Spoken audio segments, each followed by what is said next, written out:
El maestro Valencia en su casa tuvo varios hijos. Entonces está Guillermo León Valencia, presidente conservador, muy conservador. Pero está Josefina Valencia, a quien le decían Pepa Valencia, que fue ministra de la dictadura de Rojas Pinilla y luego fue anapista, el anapo de Rojas Pinilla, que él describía a Rojas de su partido como socialismo a la colombiana. Pero es que Pepa Valencia, junto con Berta Hernández de Ospina y con Esmeralda Arboleda, una abogada de Cali de origen popayanejo, fue quien impulsó el voto femenino en Colombia. Entonces estamos hablando de una señora que impulsó o que permitió la posibilidad de que las mujeres puedan votar hoy en Colombia. Desde esa época es Pepa Valencia. Pero otro de esos Valencia, hermano de Guillermo León y de Pepa, el menor, es Álvaro Pío Valencia, que fue presidente del Partido Comunista, que le entregó todas sus tierras o las vendió, me parece que por un peso, a los indígenas porque a él le parecía que era lo correcto. Y la familia siempre era una familia que se la llevaba muy bien. Sí, nunca había una pelea a gritos ni ninguna cosa de estas entre el maestro y Álvaro Pío Valencia o entre Guillermo León Valencia y Álvaro Pío Valencia. Entonces, creo que vivían en la misma casa también, ¿no? Claro, pues Álvaro Pío vivía en la casa del maestro. Claro, y cuando se murió el maestro, que fue en el año 43...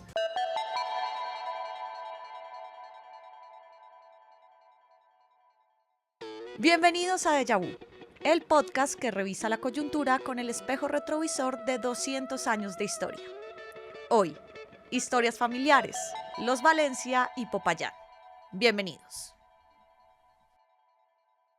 Un ciudadano de Popayán, furioso con Guillermo León Valencia por motivo de una controversia política, le dijo: «Es que usted se cree autorizado para humillar a las gentes porque desciende de próceres. Pues sepa que yo también desciendo de próceres». «Lo que pasa, mi querido amigo», le contestó Guillermo León, «es que usted ha descendido demasiado». Esta, Luis Guillermo, es una de las muchísimas anécdotas de Guillermo León Valencia que está recogida en el libro Los tiros de Guillermo León, que fue escrito por Juan Carlos Iragorri y Julián Mosquera. Y hoy que vamos a hablar sobre la familia Valencia y lo que esto significa ahorita que Paloma Valencia es una de las candidatas llegando a primera vuelta, tenemos un invitado de lujo. Hoy nos acompaña Juan Carlos Iragorri desde Madrid. Juan Carlos es periodista, autor, doctor en payanología. Juan Carlos, bienvenido a Déjà Vu. Muchas gracias por invitarme. Juan Carlos, bienvenido. Aquí no existe autoridad en Colombia y en el exterior más elevada y más sofisticada en popayanología que el doctor Juan Carlos Iragorri, conocido obviamente por los oyentes de este podcast. Es un periodista pues con una trayectoria muy extensa en el país y tiene pues un conocimiento de la región que lo vio nacer. Juan Carlos. Pues en cierto modo sí, yo nací en Cali, pero viví toda mi vida en Colombia, en Bogotá. Vivo hace 30 años por fuera. He estado en Madrid y en Washington y en Boston la mayor parte del tiempo. Llegué aquí a Madrid hace 31 años, pero nací en Cali desde muy niño. Cuando era un niño de meses me llevaron a Bogotá. Lo que pasa es que mi papá era de Popayán, era popayanejo, como decía él y como dice mucha gente en Popayán. Y le tengo muchísimo cariño a Popayán y al Cauca, y por supuesto me encanta la historia del Cauca y la historia de Popayán y demás. Entonces, sí, en cierto modo soy de la región porque soy del suroccidente. Alejandro, y en este podcast vamos a hacer una historia de los Valencia, que es muy extensa, muy interesante, muy profunda, muy colombiana en el fondo, pero también queremos hacer un homenaje a Popayán. Popayán pues es una ciudad conocida ampliamente, con una historia y con una historia respecto a Colombia muy, muy profunda, que muchas veces se va diluyendo en este mundo, en estos tiempos contemporáneos. Así es, Luis Guillermo. Vamos a hacer 12 episodios sobre las historias familiares de los candidatos. Vamos a hablar hoy sobre la historia familiar de Paloma Valencia y en otro episodio vamos a hablar sobre la historia familiar de Iván Cepeda. Ambos son candidatos que tienen unas historias familiares que difícilmente podrían ser más distintas, pero que inevitablemente, Luis y Juan Carlos, las historias de sus familias influyen en su manera de ver la política, en su manera de entender el mundo. Por eso nos vamos a dedicar a estos dos candidatos. Al tercer candidato que está punteando en las encuestas, Abelardo de la Espriella, yo creo que él diría que él es de los nunca, que él no tiene este lastre familiar que influye en su política. Pero los dos candidatos, que son Paloma Valencia y Iván Cepeda, sí tienen unas historias familiares muy particulares. Así es, entonces, bueno, bienvenido Juan Carlos a este recorrido por la historia de los Valencia y de Popayán, una historia que empieza en el siglo XVIII, con la llegada de uno de ellos a este centro colonial. Uno diría que tal vez, de pronto no el primero, pero sí el segundo centro colonial más importante que había en la Nueva Granada después de Cartagena.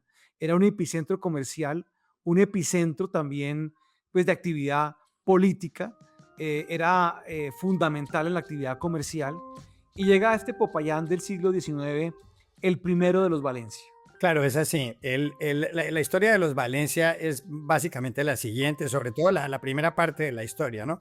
Popayán es una ciudad que está en la mitad de Bogotá y Quito, a mitad de camino entre Bogotá y Quito.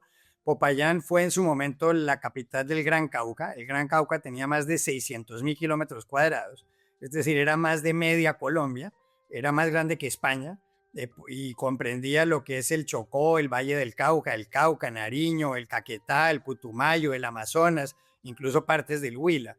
Y entonces Popayán era una ciudad muy importante, entre otras cosas, porque pues había dinero, había en esa zona del Cauca, había muchas minas, pero además de todo porque era un centro político y administrativo y además porque era un lugar donde siempre hubo muy buena educación. Es decir, en el Cauca hubo Real Colegio Seminario desde el siglo XVII. Entonces, en Popayán estudiaba gente como el Sabio Caldas, como Camilo Torres, que eran próceres de la independencia. Luego, cuando tenían que entrar a la universidad, iban ya al colegio de Nuestra Señora del Rosario, al Rosario en Bogotá. Ahora, los Valencia llegaron a Popayán en 1695, es decir, estamos hablando ya del siglo XVII, finales del siglo XVII. Llega un hombre que se llamaba Pedro Valencia y Aranda, que era de Málaga, en España, y él tuvo allá varios hijos, el más importante de los cuales fue Pedro Agustín de Valencia. Entonces, Pedro Agustín de Valencia y Fernández del Castillo, que era como se llamaba, fue un hombre que tuvo 17 hijos, pero Pedro Agustín de Valencia, que es el tronco de esta Valencia, esta familia Valencia en Popayán, fue el dueño de la Casa de la Moneda. Entonces, claro, en esa época Popayán era fuerte, había mucho comercio, no solo con el centro de Colombia, sino también lo que es hoy el Ecuador. Y este hombre él fue el hombre que fundó esta Casa de la Moneda y era el dueño. ¿Qué hacía una Casa de la Moneda en Popayán? Digamos, ¿cuál era la función? Pues él imprimía en cierto modo el dinero, era el hombre que imprimía la moneda, exacto, acuñaba la moneda, hasta que lo que ocurrió con la Casa de la Moneda, y aquí voy a continuar con la historia de Pedro Agustín de Valencia, el rey Carlos IV aquí en España, a principios del siglo XIX, entonces el rey Carlos IV lo que hizo es que quiso volver a retomar él esas funciones y entonces les quitó la Casa de la Moneda a los que eran dueños. O sea, fueron expropiados por el rey, básicamente. Exacto. Entonces, aquí voy a irme por una rama. ¿Qué ocurre? Cuando a Pedro Agustín de Valencia le quitan la Casa de la Moneda, él llama al segundo de sus hijos, el primero era sacerdote, el segundo se llamaba Francisco de Valencia, y le dijo, mire, váyase a España, dígale al rey Carlos IV que por favor me devuelva la Casa de la Moneda. Entonces, Francisco de Valencia se viene para Madrid, llega el señor aquí a Madrid, y el rey Carlos IV le dice, mire, yo no le voy a devolver la Casa de la Moneda a su papá, pero eso sí, vamos a hacer una cosa, para que usted no se sienta maltratado, le voy a dar un título nobiliario, que es el título de conde de Casa Valencia y vizconde del Pontón, con la condición de que usted se quede en España y se case con una española.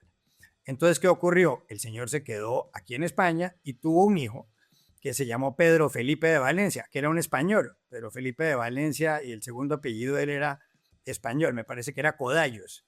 Entonces, ese Pedro Felipe de Valencia, que era conde de Casa Valencia, el segundo conde de Casa Valencia, se fue a la Nueva Granada a recuperar unas tierras y resulta que cuando llegó allá, siendo español y siendo de la nobleza, lo fusilaron junto al Sabio Caldas o junto a Camilo Torres, que eran popayánejos, siendo español. Es una cosa curiosa. Pero no fue por accidente, o sea, claramente él estaba jugado con la causa de la independencia, o sea, este era un noble colombiano, pues digamos de origen colombiano, pues español por supuesto, pero de una estirpe originaria de América.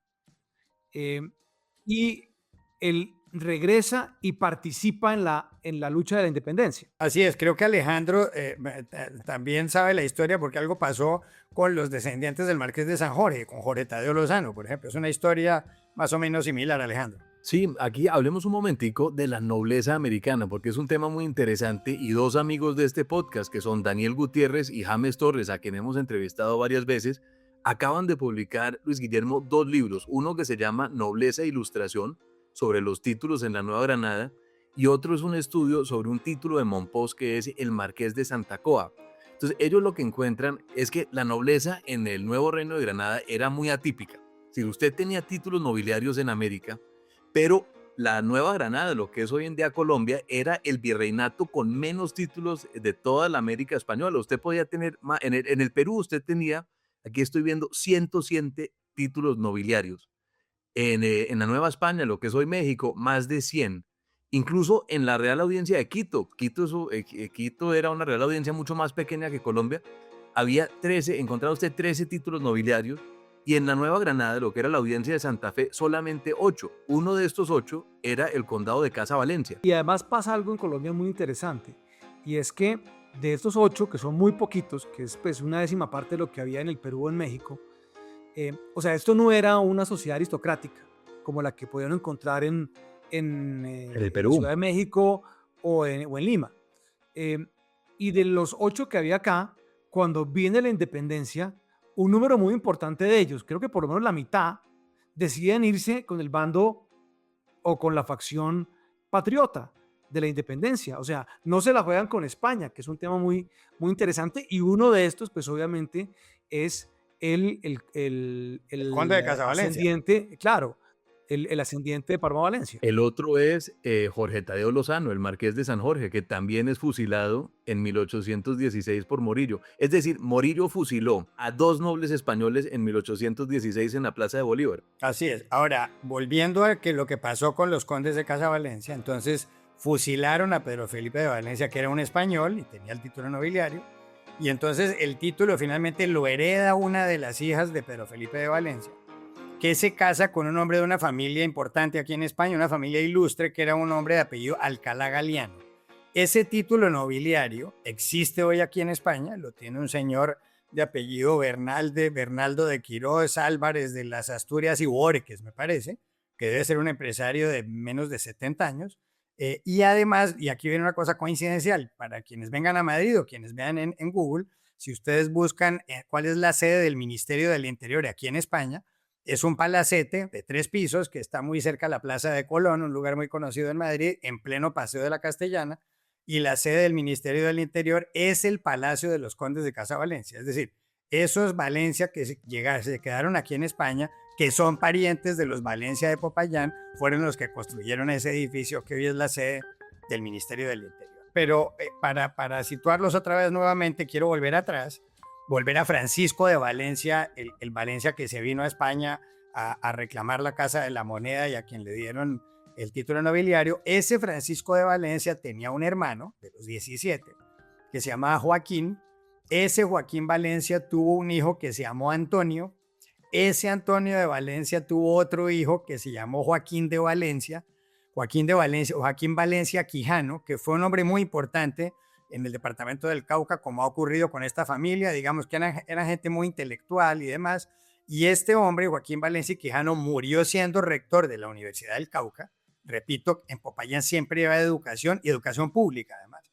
Y ese Joaquín Valencia Quijano es el papá de Guillermo Valencia Castillo, el poeta, el maestro Guillermo Valencia, líder conservador, poeta, literato, candidato presidencial 2 veces, que es el padre, a su vez, de Guillermo León Valencia, que fue presidente de Colombia de 1962 al 66, que es el padre de Ignacio Valencia, el padre de Paloma Valencia. Juan Carlos, una pregunta que se hará a los oyentes. ¿Esta era una familia rica? Claro, el Pedro Agustín de Valencia, según varios libros, puede haber sido el hombre más rico en la historia del departamento del Cauca. Si en el departamento del Cauca ha habido grandes fortunas, por ejemplo, la familia Mosquera, cuando llegó al Cauca, era una familia muy adinerada. Después llegó prácticamente al mismo tiempo la familia Arboleda. Entonces, por ejemplo, Julio Arboleda Pombo, que es antepasado de muchas personas, que murió además, lo mataron siendo presidente electo, era dueño, entre otras, de la hacienda de Japio en el Valle del Cauca, en el centro del Valle del Cauca.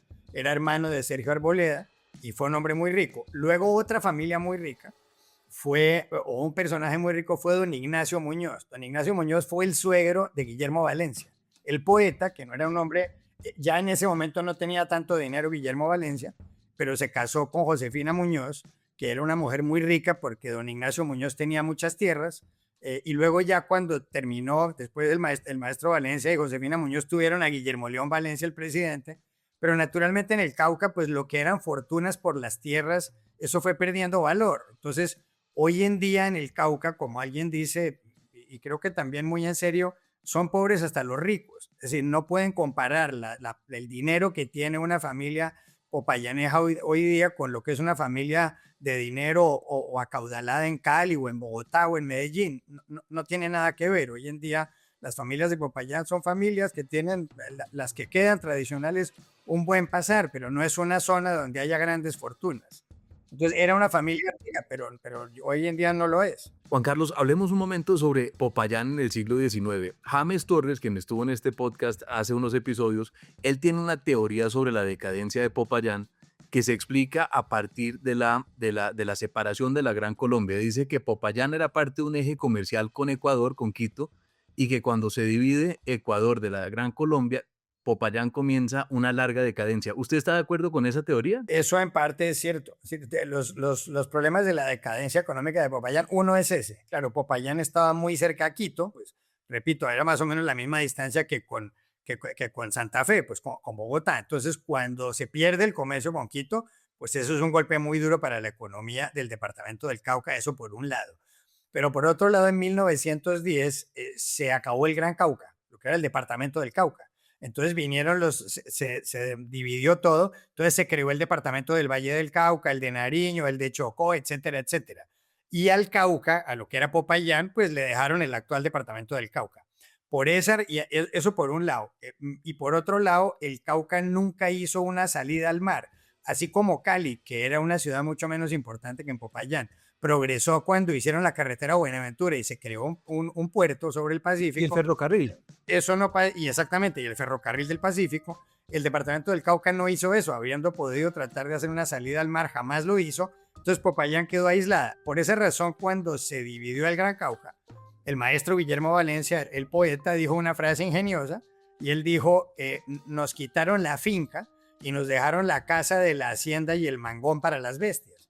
Como diciendo, nos dejaron Popayán, que es muy bonito, con 3 cosas al lado que no producen nada, donde uno puede tener unos pocos animales y sembrar algunas pocas cosas para poder subsistir, pero realmente el dinero del departamento, después de haber sido un departamento muy rico, pues desapareció. Entonces, digamos, ya para el siglo XIX, Popayán está, digamos que la palabra decadencia puede ser muy fuerte, pero no es un motor urbano como lo venían siendo ya para ese entonces Bogotá, obviamente, Cartagena, estaban sufriendo ciudades nuevas como Barranquilla y como Cali, Medellín eventualmente iba a adquirir una fuerza muy importante en el siglo XIX, en el final del siglo XIX en el siglo XX, y en este entorno crece Guillermo Valencia, el poeta. Hablemos un poquito de él. Mire, hay una cosa importante y antes de mencionar a Valencia. Aquí hay que tener en cuenta que cuando llegó la independencia, Popayán produjo gran parte de los procesos de la independencia. Es decir, no solamente el Sabio Caldas, que fue importantísimo, incluso más importante de lo que la gente cree, porque él puso sus oficinas del observatorio en Bogotá al servicio de la causa de la independencia. Él era hijo de un español de Galicia. Su primo segundo, Camilo Torres Tenorio, el otro era Caldas Tenorio, pues fue nada menos el hombre que escribió el Memorial de Agravios. Camilo Torres fue el hombre que recibió a Simón Bolívar derrotado cuando vino de Venezuela la primera vez y fue quien le tendió la mano. Camilo Torres le dijo a Bolívar, sois un general derrotado, pero sois un grande hombre.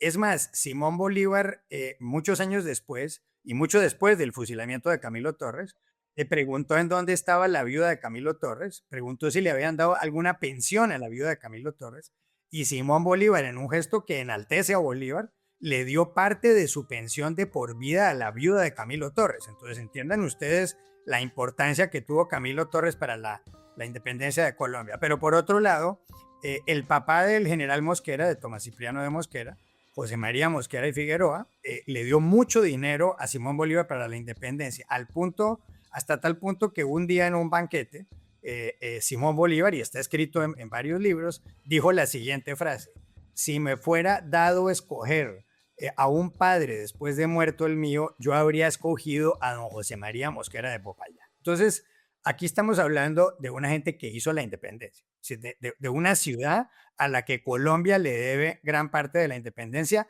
y lo ha escrito Alberto Lleras Camargo en 1000 artículos, y lo ha escrito muchísima gente, aparte de que luego vino gente como Tomás Cipriano de Mosquera, que fue decán de Bolívar y que fue presidente, y el general Obando y demás. Pero para contestar la pregunta, y perdón por haberme desviado, ya para hablar de Guillermo Valencia, que es una generación más adelante, pues Valencia nació en 1873 en Popayán. No era un hombre adinerado, el maestro, pero luego naturalmente se educó muy bien, era un hombre de una cultura enciclopédica, tuvo distintos cargos, ocupó varios ministerios, fue senador y demás. Y luego entonces él estuvo en Bogotá en el Congreso, fue representante a la Cámara. Él cuando era congresista llegó con 23 años, en ese momento era el congresista más joven que había habido en la historia de Colombia.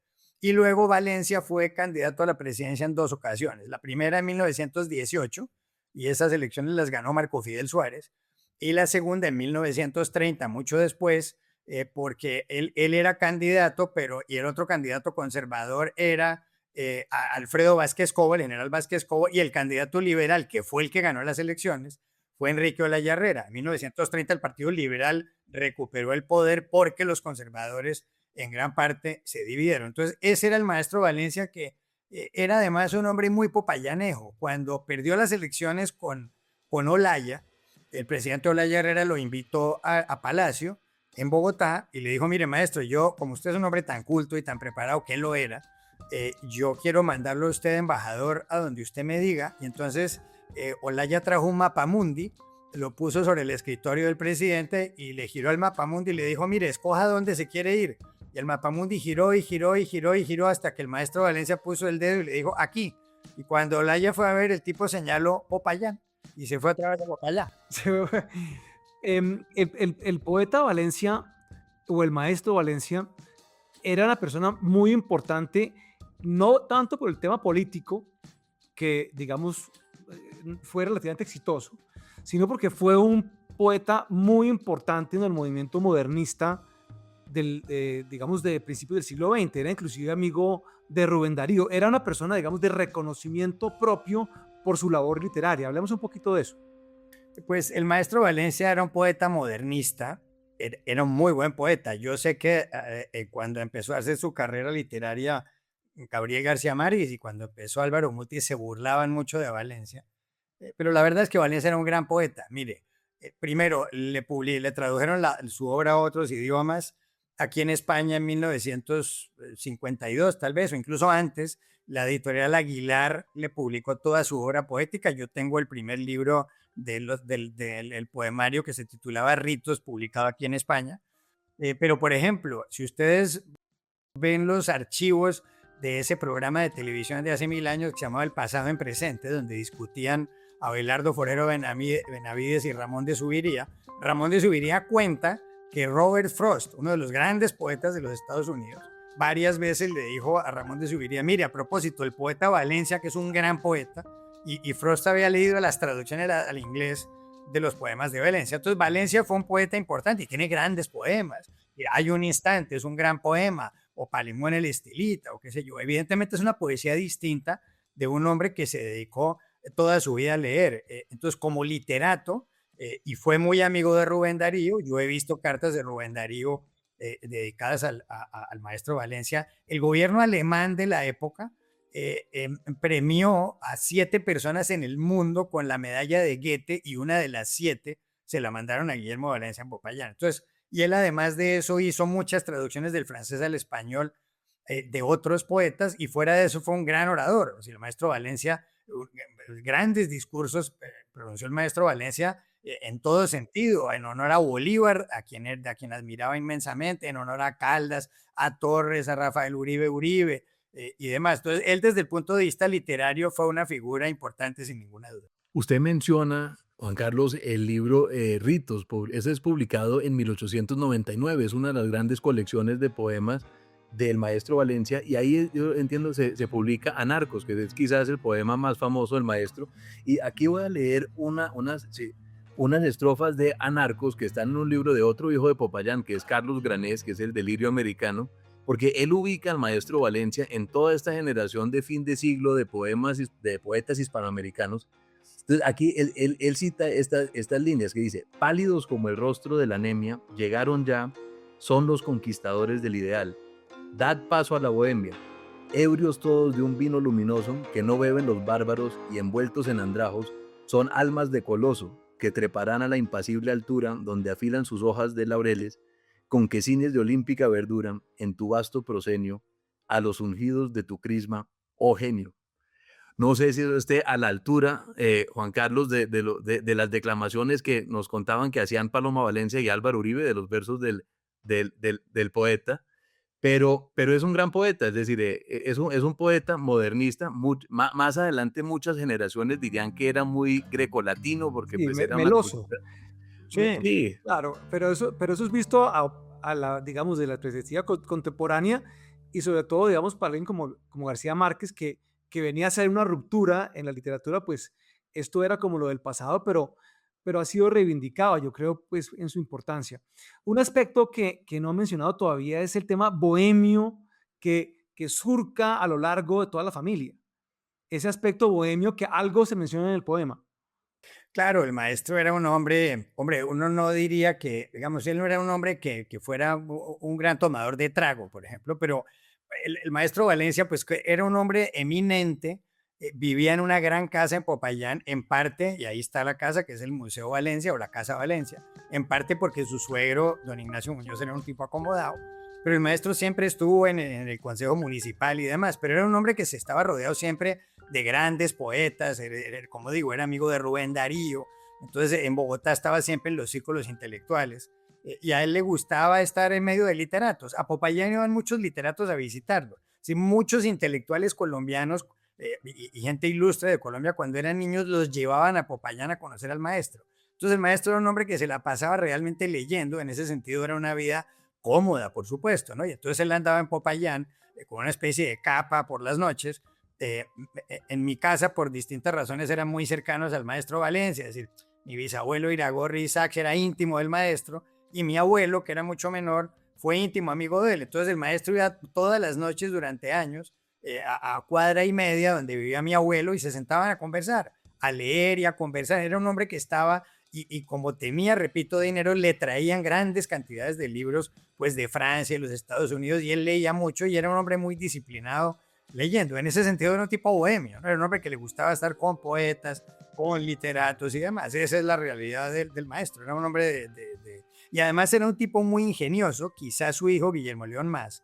Pero les cuento, por ejemplo, y me sé muchas anécdotas de esas, pero un día estaban en alguna reunión de algún directorio conservador, y un caricaturista que había por ahí hizo una caricatura del maestro de Guillermo Valencia. Hizo la caricatura, pero en la caricatura él parecía más viejo de lo que era. Y alguien cogió el papelito con la caricatura y se lo pasó al maestro. Y le dijo: vea, maestro, ahí está la caricatura. Claro, y te dijeron: oiga, pero lo pintaron más viejo de lo que es. Y el tipo sacó la pluma y escribió: mi edad es un enigma que el arte no revela. Línea, pincel y luz podrán surcir engaños. Bajo una frente joven, eternidad se vela. Si vivir es sentir, yo tengo 6.000 años. ¿Se dan cuenta ustedes? Entonces, Está bueno. era un tipo muy... mi abuelo me contaba que algún día estaban en Popayán y pasaban algunas niñas jóvenes pues con trajes con estas faldas largas, ¿no? Pero como venteaba, pues el vestido de las niñas pues les quedaba más ceñido, ¿no? Entonces alguien le dijo: maestro, mire qué bonitas estas niñas que están aquí. Y entonces el tipo escribió el tipo sacó y dijo la siguiente estrofa, dijo, como estaba venteando, dijo: niñas, niñas que vais por la calle llevando el viento delante, sin saber que es dibujante que nunca pierde detalle. Entonces, ustedes se dan cuenta de lo que es la capacidad de improvisar, más la elegancia del verso. Aquí no estamos hablando de una cosa vulgar, ¿me explico? Entonces era un hombre muy interesante, muy erudito, muy leído y muy bohemio. Y también tenía una faceta política, porque mirando su biografía, podemos ver que él fue secretario de Rafael Reyes en la Guerra Civil de 1895 y siempre fue muy cercano a Reyes. Reyes lo lleva después, cuando Caro manda a Reyes a Europa, pasa un poquito para exilarlo, darle un exilio dorado durante la Guerra de los Mil Días. El maestro Valencia viaja con Reyes a París, donde él se hace cursos en la Sorbona, donde conoce también a Rubén Darío, y a la vuelta él va a trabajar en el Ministerio de Hacienda, va a llegar a la Cámara de Representantes muy joven, como dijo Juan Carlos, y va a ser candidato también muy joven en 1918. Lo curioso, Luis Guillermo y Juan Carlos, es que él es candidato por el Partido Republicano. El que presenta su candidatura en 1918 es nada más y nada menos que Eduardo Santos. Entonces, aquí hay evidencia de que hay, de que hay una temprana influencia del santismo Eso es en la candidatura del maestro. ¿Sí? Claro, claro. No, y el maestro además fue un hombre muy cercano a Reyes, como dice Alejandro. Entre otras cosas, yo creo que había una especie de amistad vieja por la siguiente razón.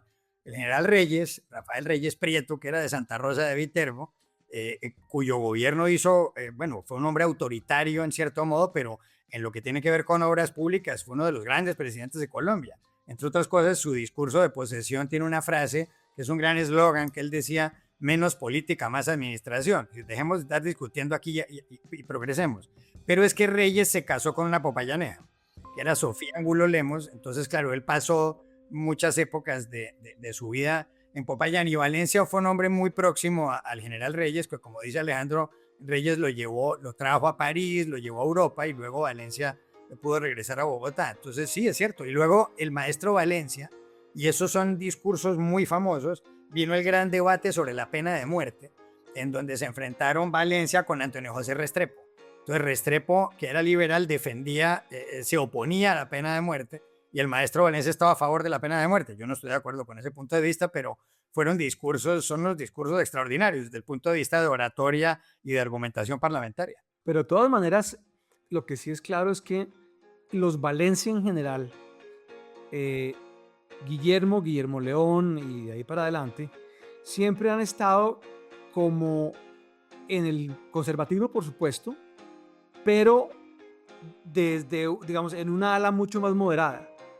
O sea, Guillermo Valencia, esto que cuenta Alejandro, que hacía tándem con Eduardo Santos, y después Guillermo León, de quien vamos a hablar ahora más adelante, quien siempre fue del ala más moderada, del ala ospinista del conservatismo, versus el ala más radical, que era el ala pues de Laureano, ¿no?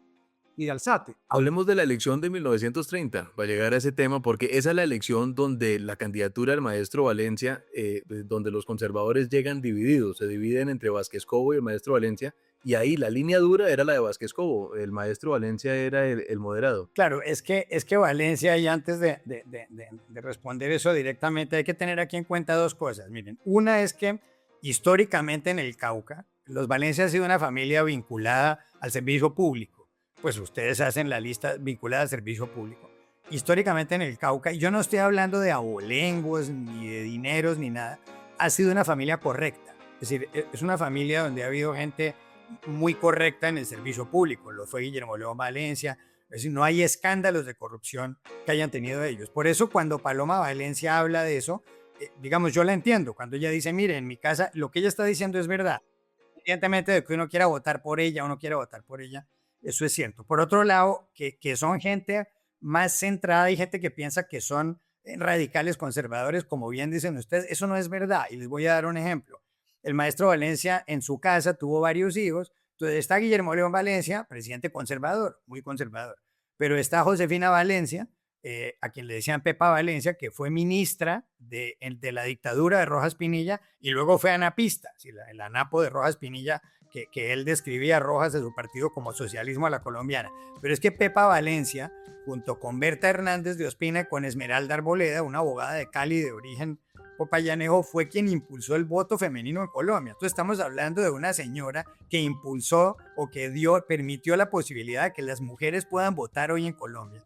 Desde esa época es Pepa Valencia. Pero otro de esos Valencia, hermano de Guillermo León y de Pepa, el menor, es Álvaro Pío Valencia, que fue presidente del Partido Comunista, que le entregó todas sus tierras o las vendió, me parece que por un peso, a los indígenas porque a él le parecía que era lo correcto, y la familia siempre era una familia que se la llevaba muy bien. Sí, nunca había una pelea a gritos ni ninguna cosa de estas entre el maestro y Álvaro Pío Valencia, o entre Guillermo León Valencia y Álvaro Pío Valencia. Además, Entonces, creo que vivían en la misma casa también, ¿no? claro, pues es que Álvaro Pío vivía en la casa del maestro y claro, y cuando se murió el maestro, que fue en el año 43, luego quedó el Museo Casa Valencia que existe ahí, y yo conocí a Álvaro Pío Valencia. Álvaro Pío Valencia era un hombre que tenía 2 vestidos y vivía en un cuartico, no vivía en ninguna habitación elegante de la casa, vivía al entrar a la puerta en un cuarto pequeño. Me acuerdo que él tenía un reverbero para calentar el café, con una especie de olleta de esas, como las que uno hace unos chocolate, y él calentaba ahí. Siempre estaba con un suéter en B, era un tipo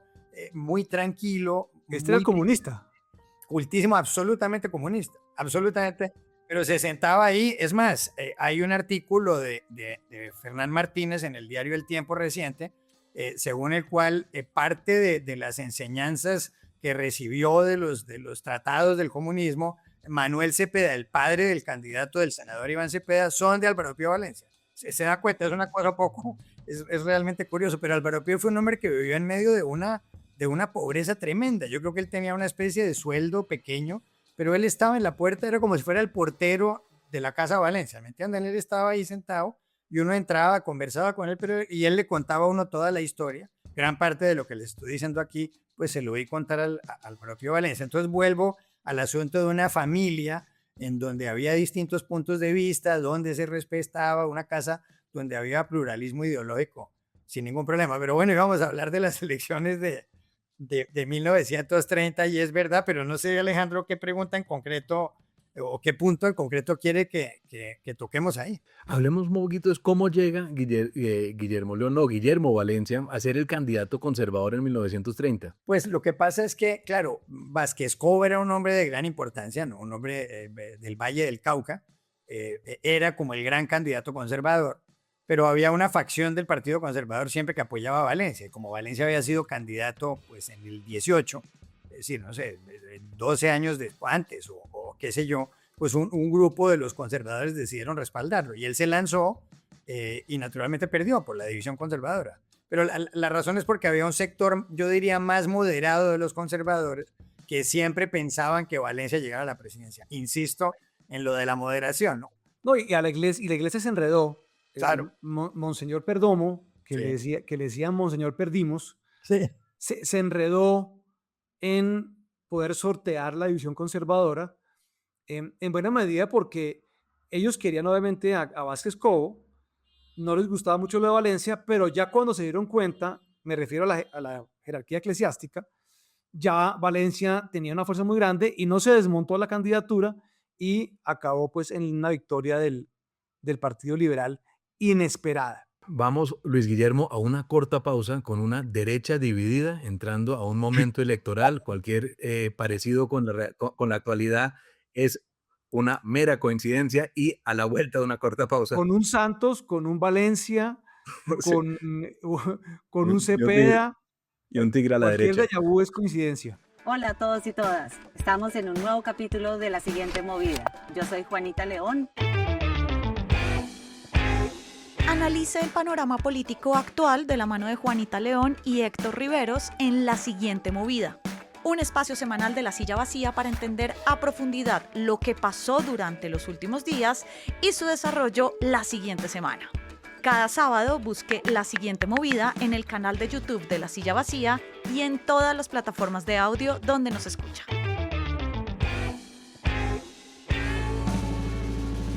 Bueno, estamos de regreso en Déjà Vu con un invitado de lujo, Juan Carlos Iragorri, popayanólogo excelso, hablando de la vida, obra y milagros de la familia Valencia, su inmensísima variedad y su importancia en la historia colombiana, que ha sido pues muy marcada.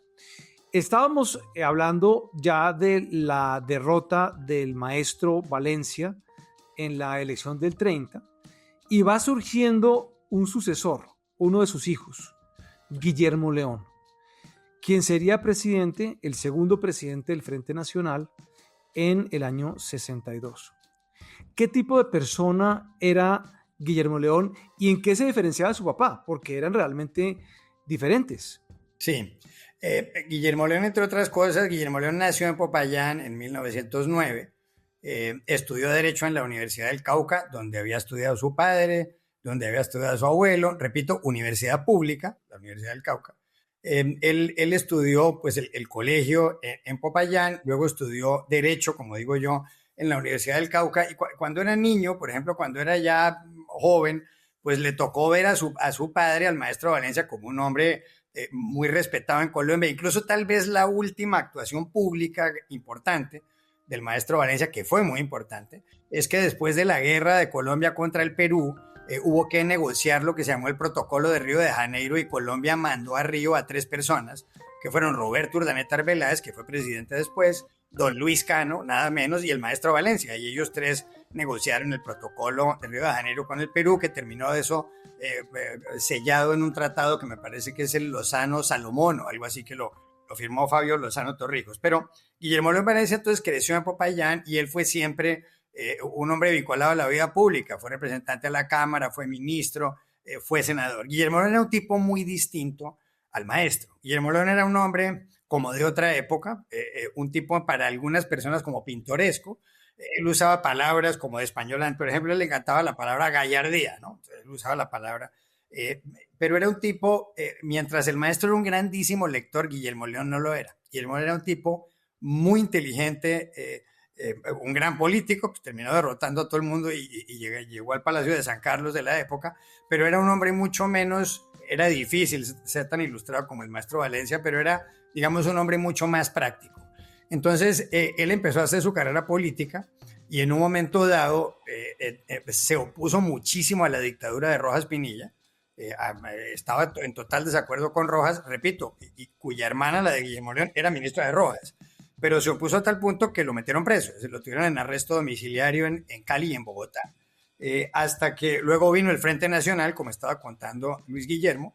Después de los acuerdos de Sitges y Benidorm, el primer presidente del Frente Nacional fue Alberto Lleras, de 1958 al 62, y el segundo presidente del Frente Nacional, como les correspondía a los conservadores, pues esas elecciones las ganó Valencia. Entonces Valencia gobernó esos 4 años y ahí pasaron varias cosas. Hay quienes dicen que él no fue un buen presidente, hay quienes dicen en los rankings que él no fue un buen presidente, pero aquí hay que tener en cuenta varias cosas. Una, durante la presidencia de Valencia, nacieron las FARC, y nació el ELN, y entonces se crearon lo que Álvaro Gómez llamaba, quizá exageradamente, las repúblicas independientes, y Valencia fue un hombre que trató de combatir en ese momento a estos movimientos armados con gran dureza, digamos. Y en ese sentido tampoco es que hubiera tenido el mejor de los éxitos. Algunos lo llamaban el presidente de la paz porque dijeron que pudo sofocar sobre todo el desorden público en unas zonas, pero otros consideran que él no tuvo mucho éxito. Alguna vez entrevistando yo a Antonio Caballero en un libro que le hice, yo le dije, mire, ¿usted cree que el culpable del fortalecimiento de las FARC y del ELN es Valencia, como algunos creen? Y Caballero, que había estudiado mucho el fenómeno de las guerrillas en Colombia, de los movimientos insurgentes y subversivos, me dijo, hombre, yo no creo que uno le pueda echar la culpa a Guillermo León Valencia del fortalecimiento de las FARC. A él le tocó enfrentar eso como presidente de la República y eso fue lo que trató de hacer, digamos. Valencia era además, impulsó muchísimo la inversión y la presencia de Estados Unidos en Colombia. Estados Unidos hizo grandes inversiones en Colombia en esa época. En el gobierno de Valencia hay cosas divertidas y por las cuales lo han criticado mucho, como aquella famosa anécdota del Viva España, ¿no? Llegó el general Charles de Gaulle a Bogotá, Valencia lo recibió en el aeropuerto, Valencia se echó un discurso en el aeropuerto donde dijo que recibía a ese gran hombre de la Segunda Guerra Mundial, el gran héroe, vos, general de Gaulle y tal, y luego hubo un banquete en el Palacio de San Carlos en donde Valencia tenía sentado al lado de Gaulle, y Valencia echó un discurso, y entonces él en el discurso del aeropuerto en la mañana había mencionado a España. Había dicho algo así como si nos independizamos de España y heredamos algunas cosas de España, tomamos en la independencia otras de Francia, no sé qué y tal, y en el discurso de la noche volvió a repetir España. Y dijo, vos, general de Gaulle, en Francia y tal, pero nosotros con España, y en la hora del brindis, el tipo copa y dijo, viva España. Entonces, por supuesto, risa general, desastre monumental, porque se burlaron de Guillermo León toda la vida. De Gaulle no se dio cuenta. Yo conozco gente que estaba ahí, dicen, general de Gaulle, pues, como no entendía español, no movió un músculo de la cara, me decía varias personas que estaban ahí. Como una esfinge. Se burlaron de Gaulle muchísimo. Luego Valencia vino aquí a España porque él fue embajador en España después de ser presidente. Y cuando llegó acá, e incluso antes casi lo condecoran, porque claro, la prensa española dijo, miren, el presidente de Colombia, diciendo, pero ese fue un episodio, digamos, anecdótico por el cual lo criticaron mucho. La otra característica del gobierno de Valencia, él fortaleció mucho la radio y la televisión. La televisión había llegado en tiempos de Rojas Pinilla, pero Guillermo León fortaleció mucho. ¿RTBC? ¿Se refiere usted a la red de medios públicos? Sí, no sé, pero en Ravisión creo que lo fortalecieron mucho, creo que nació en ese gobierno, pero fue importante. Hay otra cuestión que yo creo que hay que destacar muchísimo de Valencia, lo mencionaba sobre su familia, que es la honradez. Es decir, Guillermo León Valencia salió, un tío mío que iba mucho a Palacio a saludarlo. Miren, les voy a contar una anécdota que es curiosa. Un tío mío que se llamaba Guillermo Alberto Iragorri era muy cercano a Guillermo León Valencia. Y entonces a mi tío lo mandaron a alguna conferencia. Mi tío no viajó mucho, pero lo mandaron a alguna conferencia en Italia. Y él le llevó de regreso a Guillermo León de regalo 2 corbatas de seda. Imagínense, eso hoy en día pues vale muy poco y en esa época. Y me decía mi tío, yo le llevé las corbatas, le dije, presidente, mire, aquí le traje estas 2 corbatas. Y él le dijo, no, mono, vos estás equivocado. ¿Qué me voy a poner yo esa cosa tan cara si yo me la paso con unos vestidos de Berfit? Y no se las recibió. Entonces, estoy contando cosas anecdóticas que pintan cómo era Guillermo León Valencia, que una vez, y él no era esas historias de que era un señor borracho, no es cierto, él era un tipo bohemio y tomaba algo, pero no era un señor que estuviera borracho, fue un hombre que trabajaba mucho, pero él empezaba a trabajar un poco más tarde, pero trabajaba igual hasta más tarde. Pero he oído mucho la historia de gente próxima a él, que un viernes en la noche, si estaba con 4 amigos en Palacio y quería tomarse una botella de aguardiente o una botella de whisky, él sacaba la billetera y decía, y llamaba al edecán y le decía, mire, hágame un favor, digo porque conozco gente que estaba ahí, hágame un favor, vaya aquí a la esquina donde hay una licorera y cómpreme. Y le decían, no, presidente, aquí en el Palacio de San Carlos, no, a mí no me van a meter en ese lío. Entonces, esto que suena, a algunos les parecerá tonto o pintoresco, muestra el grado de decencia de esto, que creo que es un valor que se ha perdido inmensamente en Colombia. Juan Carlos, usted en su libro, usted menciona mucho unas anécdotas de cacería. Es decir, Guillermo León era un gran cazador, es decir, hay varias anécdotas donde él estaba en unos parajes del Cauca cazando venados o cazando patos. Cuéntenos un poquito más de eso, porque la imagen que uno tiene de Guillermo León es que era un tipo como con un carisma campechano, era un tipo sencillo, que se entendía bien con campesinos, con indígenas, con el general de Gaulle.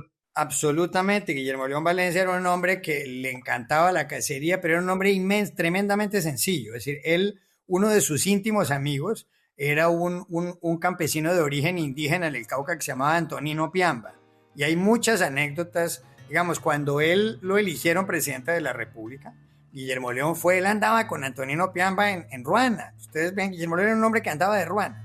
Entonces ustedes lo ven que él fue a visitar a Antonino Piamba como presidente electo. Pues en esa época eso casi no se veía ni radio, entonces él fue y tocó en la puerta de la casa de Antonino. Y Antonino dijo, ¿quién es? Entonces él dijo, Guillermo León. Y le dijo, pero, ¿y usted quién es? Y dijo, pues Guillermo León, el presidente, ese que dicen que es presidente de la República. Y Antonino Piambo le dijo, y contame cómo te conseguiste esa coloca tan buena. Es decir, era un hombre de una sencillez cuando era presidente de la República. Una vez le dio por ir a cazar a los cerros ahí por Monserrate, ¿no? Entonces salió a las 5 de la mañana un sábado, 4 de la mañana, con los 2 o 13 decanes, pues en esa época el país era menos inseguro que ahora, y el tipo se metió a cazar venados allá, y se les perdió a los escoltas. Entonces la angustia de los escoltas del edecán presidencial, y eso gritaban, presidente, presidente, presidente, hasta que de pronto vieron una casita, ¿no? Y entonces llegaron a la puerta y tocaron y tal, y entonces abrieron la puerta, el presidente. Entonces estaba Guillermo León Valencia sentado encima de un bulto de papas, tomándose un aguardiente con una señora, la dueña de la casa de él en Ruana, y la señora se quedó pálida y le dijo, perdón, ¿usted es el presidente de la República? Dijo, sí, soy yo, y él estaba ahí. Entonces, repito, esto es para mostrar a la gente la sencillez de persona de una familia pues, que prestó servicio público durante tantos años, que en unas épocas tuvo tanto dinero, pero la absoluta sencillez. Es decir, no conozco yo a ninguna persona que haya trabajado con Guillermo León Valencia y creo que he conocido a personas que trabajaron con él que no le tuvieron el mayor de los cariños, el mayor de los afectos a Valencia. Era un hombre absolutamente de lavar y planchar. Pero tiene un carisma parecido al que tiene George W. Bush, el hijo de Bush Sr., que es un tipo como que cae bien. En Estados Unidos siempre preguntan, ¿usted con qué candidato le gustaría tomarse una cerveza? Yo creo que de los presidentes de la segunda mitad del siglo XX, Guillermo León podría ganar esa encuesta. Sería un tipo simpático con una cerveza. Tomarse una cerveza con Carlos Lleras debe ser aterrador. Tomarse una cerveza, de pronto Alberto Lleras es un santo, no debía tomar cerveza, pero este es un tipo como pues, amable y simpático. Me da a mí esa impresión. Guillermo León Valencia era un tipo de una habilidad para contestar, lo que llaman un repentista. Todas las anécdotas de él son de ese corte, ¿no? Pero era un tipo, digamos, impresionante contestando y había que ver a quién le contestaba. Un día, en el Senado de la República, era ministro Alberto Lleras Camargo. Repito, Lleras fue 2 veces presidente, es posiblemente el más alto intelectual de todos los presidentes de la República que hayamos tenido, quizá el mejor escritor, uno de los mejores escritores de Colombia, uno de los hombres más ilustres de Colombia fue Alberto Lleras Camargo. Y Lleras, como pasa en la política, ¿no? Por estar picando a Guillermo León Valencia, que era senador conservador de la oposición. Entonces Lleras dice, hombre, yo creo que el senador Valencia está de malas, le dice a Guillermo León. Le dice porque, y además tiene una gran tragedia en su vida, y es que él nunca llegará siquiera a igualar a su padre, que es un hombre ilustre, que es el maestro Valencia. Esa es su gran tragedia. Y Guillermo León le contestó lo siguiente, le dijo, señor ministro, mire, esa no es mi tragedia, esa es mi gloria. Saber que por mucho que haga con respecto a mi padre, no lo llegaré siquiera a igualar. Aquí la tragedia es para usted, que con no haber hecho nada ya superó al suyo. Entonces, Está bueno. contestarle eso a Alberto Lleras en el Capitolio Nacional, pues se requiere, pero era un tipo de una habilidad contestando, y es cierto que era un tipo muy simpático. Digo, yo lo vi a él, pues tengo muchas cartas de él y del maestro, muchas, 300. Digamos, cartas que tienen que ver con amistades normales, como hay muchas cartas del maestro a mi bisabuelo, pues lo que haría cualquiera de los que nos está oyendo, ¿no? Cartas de, mire, voy a trastearme, usted me puede ver qué puedo hacer con este mueble, tonterías de esas, ¿no? Pero, por ejemplo, yo lo conocí en 1968, yo tenía 7 años, él ya era expresidente, y entonces me llevaron a la casa de mi abuelo, que era gran amigo de Guillermo León, y mi papá, que era bacteriólogo, me dijo, vea, yo quiero que usted se tome una foto, yo era un niñito, ¿no? Que usted se tome una foto con el presidente Valencia, entonces pusieron una silla y llegó un fotógrafo, entonces pusieron una silla, entonces mi papá dijo, yo quiero que el presidente se siente en la silla y que Juan Carlos esté parado al lado. Imagínese un niñito, yo soy un hombre bajito, imagínese los 7 años, yo era chiquito ahí parado. Entonces me dijo mi papá, párese ahí, yo me paré quieto ahí con un corbatín, me acuerdo. Y entonces entró Guillermo León Valencia, entonces mi papá le dijo, presidente, ¿por qué no se sienta usted aquí para la foto? Entonces Guillermo León Valencia se sentó, el tipo tenía un pelo para atrás, bigote, güey. Entonces cuando iba a tomar la foto, voltó el tipo y me dijo, pero no sean tan pendejos, ¿qué estamos haciendo aquí con este muchacho? ¿Qué vamos a este pobre muchacho? Y el tipo me cogió y me cargó, y entonces me cargó y me miró y me tomaron la foto, y yo tengo una foto estupenda con él cargado, le puso, pero se dan cuenta, era un hombre tan sumamente humano, o sea, qué cosa más ridícula, ¿no? Parar a un niñito al lado de un señor, y el señor pues me cargó con un gran afecto. Entonces sí es verdad que es parecido a George W. Bush, porque Guillermo León Valencia es lo que aquí en España llaman un hombre campechano, es decir, un hombre sencillo, que lo que quería era conversar con el vecino tomando tinto y tomándose una cerveza, no pretendía otra cosa. Claro, yo quisiera volver un poco sobre el gobierno de Guillermo León, que me parece que hay un aspecto que fue el que tocó Alejandro, que había discutido con Juan Carlos, que había discutido con Antonio Caballero, sobre el aspecto, digamos, de seguridad. Y yo sí creo que hay que hacer aquí una reivindicación muy importante, y la hemos hecho en este podcast, a Guillermo León, digamos, una parte Alberto Lleras, pero sobre todo Guillermo León, en el tema de seguridad. Porque ellos se ven, o sea, a Guillermo León le toca el coletazo del fin de la violencia con el surgimiento de los bandoleros, que es un fenómeno muy particular de la violencia, básicamente unos psicópatas que habían crecido en 15, 20 años de violencia previa, que se dedican a aterrorizar a las poblaciones de una parte importante del país. Y ese fenómeno, que se va saliendo un poco de madres, es un fenómeno que Guillermo León y el gobierno de Guillermo León asume con mucha decisión. Y creo yo que el plan Lazo, que es este plan que, digamos, elabora el general, en ese entonces ya general Ruiz Novoa, con ayuda de Estados Unidos, es supremamente importante para acabar con el fenómeno bandolero. Y lo acaban con mucho éxito, y lo acaban totalmente. Eso totalmente. Sí. O sea, los bandoleros, que eran el principal fenómeno de violencia y la principal causa de violencia en ese momento, lo acaba Guillermo León Valencia de una manera total. Y ahí sí hay paz total. El fenómeno paralelo que va surgiendo de lado, pero tiene unas causas muy diferentes y un desarrollo muy diferente y unos personajes muy diferentes, es el de la insurgencia marxista, que se empieza a dar principalmente por la acción cubana, en el caso del ELN, y por la acción del Partido Comunista, en el caso de las FARC. Pero son cosas separadas. Entonces se mezcla la Operación Lazo con el ataque a lo que Álvaro Gómez llamó las repúblicas independientes, que también es exitoso en terminar esas repúblicas independientes y en forzar a las FARC a retirarse de esas zonas y enconcharse al otro lado de la cordillera, o más bien al otro lado del río Magdalena, en la cordillera oriental, y lo hacen durante 20 años prácticamente. O sea, yo no creo que haya sido no exitoso o un fracaso para nada.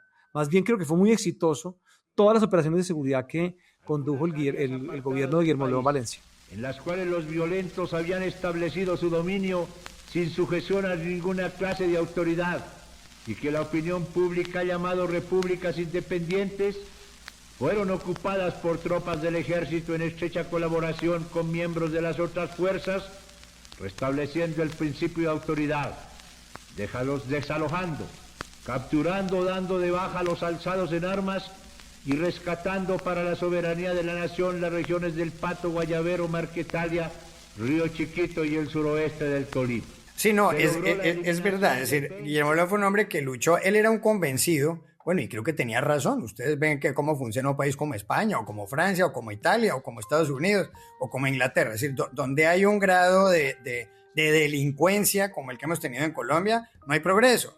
Eso está demostrado. Digamos, ahí no hay discusión. La cuestión es cómo terminar el fenómeno. Pero Valencia en eso fue un hombre contundente. Él toda la vida decía, hombre, este país no puede salir adelante mientras tengamos gente robando en los campos. Él también entendía que había que combatir la pobreza, pero él decía, mientras haya delincuencia, con esos niveles no hay solución. Incluso cuando la primera anécdota del libro que yo contaba, a él alguien le dijo, presidente, pero mire, es que aquí el Estado tiene que trabajar un diálogo con los delincuentes. Y él contestó, no, pero es que el diálogo existe, y existe mediante una diligencia judicial que se llama indagatoria y el representante del Estado es el juez. Y ese es el diálogo. Lo que decía Guillermo León Valencia. Pero en ese sentido yo creo que él tenía razón. Evidentemente en Colombia hay otros fenómenos que son que tienen que ver con todo esto, ¿no? La pobreza, la desigualdad, que son ciertos.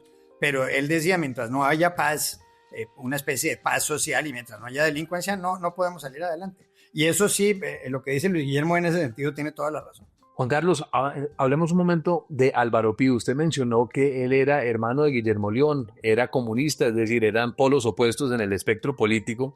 Él fue, entiendo, también conocido de Manuel Cepeda Vargas, del papá de Iván Cepeda, que en ese momento era un estudiante de la Universidad del Cauca. Cuéntenos un poquito más de él. ¿Él jugó algún rol en el Partido Comunista? ¿Él en algún momento participó en la política? Sí, él fue directivo del Partido Comunista por muchos años. No sé si presidente del Partido Comunista, pero siempre fue un comunista convencido. Siempre estuvo en las directivas del Partido Comunista. Y como tal, cuando él heredó parte de las tierras, digamos, las tierras que le correspondían en el departamento del Cauca, él decidió entregarles las tierras a las comunidades indígenas. Él dijo que era una injusticia lo demás y que lo que había que hacer era eso y lo hizo convencido. Hace un momento creo que mencionaba que alguien me decía que quizás las vendió, pero por una suma simbólica, algo así como $1. Pero él entregó sus tierras y entonces, claro, él se burlaba mucho de los comunistas que hablan de comunismo, pero que no hacen eso. Él decía, no, si uno está convencido de esto, entonces uno entrega la casa y uno entrega las tierras, uno entrega la casa y comunismo así sí. Y el resto de su vida vivió, como les cuento, pues trabajando atendiendo en la puerta del Museo Valencia. Eso fue lo que hizo Álvaro Pío todo el tiempo, pero él influyó, digamos, Manuel Cepeda conoció a Álvaro Pío Valencia en Popayán, el padre del senador y candidato presidencial Iván Cepeda, porque Álvaro Pío fue profesor de la Universidad del Cauca y naturalmente era un hombre importante dentro del Partido Comunista en Popayán. Muchos estudiantes de Popayán siguieron a Álvaro Pío y lo tenían como ejemplo, pero luego él no se metió más en el Partido Comunista. Yo creo que él, como pasa con tanta gente, con tantos partidos, pues le parecía que no lo estaban haciendo bien porque no les parecía que muchos de ellos eran consecuentes. Repito por lo que él decía. ¿Usted quiere ser comunista? Reparta las tierras. Yo no sé si está dispuesta a hacer eso, pero era su punto de vista y fue siempre un hombre muy respetado. Y Guillermo León Valencia siempre le tuvo mucho respeto a Álvaro Pío Valencia, a pesar de estar en las antípodas ideológicas. Y no podía haber dos puntos de vista más enfrentados políticamente hablando que los de ellos dos, pero siempre se tuvieron muchísimo aprecio y siempre tuvieron una actividad familiar juntos. Y yo nunca vi a Álvaro Pío Valencia hablar más de Guillermo León. Él decía, mi hermano estaba totalmente equivocado, pero era lo máximo que él decía, pero de ahí en adelante, Interesante. de ahí no pasaba.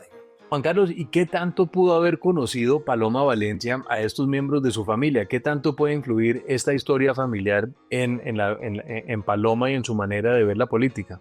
Pues Paloma es una mujer joven. Guillermo León Valencia se murió en 1971, el 4 de noviembre. Entonces yo creo que ella no conoció a su abuelo. Hombre, pero sí hay una cosa que ocurre aquí, es que Ignacio Valencia López, el padre de Paloma Valencia, hijo de Guillermo León Valencia, y además quien lo acompañó a morir, Guillermo León Valencia se murió de un infarto en Nueva York, estaba con Ignacio Valencia. Pues Ignacio Valencia fue un hombre importante, fue embajador, fue senador, era un gran orador, un hombre muy correcto.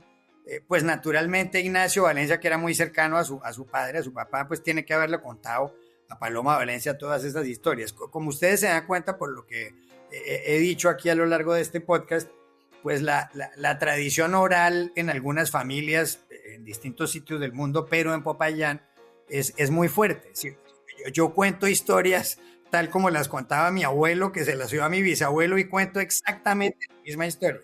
Entonces, yo sé perfectamente, no la conozco a ella tanto, pero fue a programas que hice en radio 1000 veces. Yo estoy absolutamente seguro de que Paloma Valencia todo lo que estoy contando aquí lo sabe. He oído cómo ha hablado de sus tías abuelas, como Pepa Valencia en la campaña, y lo que ella dice ahí, porque yo lo oigo, es cierto. Ella está contando lo mismo que estoy contando acá, que es la verdad. No tendríamos por qué estar diciendo una cosa que no es. Y hay otro, digamos, dato curioso sobre la familia de Paloma, y es que Ignacio Valencia se casa con Dorotea Lacerna, Claro. que es la hija de Mario Lacerna. Y vale la pena mencionarlo porque Mario Lacerna, que para los que no saben, es el fundador, y cuando digo es el fundador, es el único fundador de la Universidad de los Andes, pues con otra gente después, pero el de la idea y el que realmente la materializa es don Mario Lacerna. Pues también fue un intelectual de primer nivel en Colombia, discípulo de Albert Einstein, por ejemplo. Sí. Y pues crea la Universidad de los Andes, que pues todos la conocen, pero que ya al final de su vida, cuando el M-19 se desmoviliza, Así es. y hace una lista para formar parte, digamos, para participar en la elección del Congreso, que les va muy bien además, creo que fue la elección, no sé si fue el 91 tal vez, Sí. confeccionan una lista, y una de las primeras personas que incorporan a esa lista del M-19 es a Mario Lacerna.